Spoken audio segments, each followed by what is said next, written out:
कविता प्रिय मनसरा।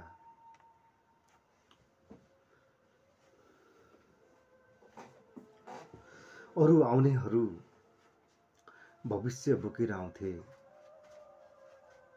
खुसी फुलेका हुन्थे, जिन्दगी भेटिन्थ्यो माटोमा। तर म आउँदा माटो बनेर आएँ, प्रिय मनसरा। तिम्रो रङ्ग लुटी जाने अमिठ खाटो बनेर आएँ।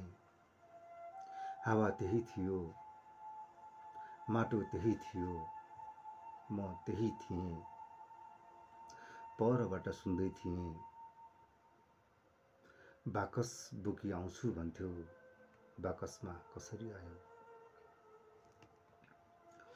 बाकस बोकी आउँछु भन्थ्यौ, बाकसमा कसरी आयो? प्रिय मनसरा। एक चिहान जस्तो विरक्तिलो मसानघाट,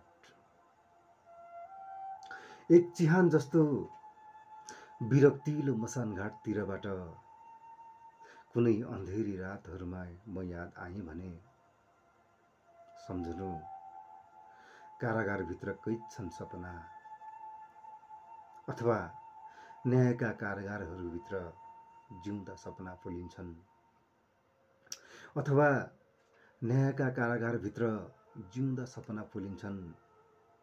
कारागारभित्रको रेडियो गाउँदैछ, अब छुटन लाग्या, पहाडका डग खोला अब छुटन लाग्या।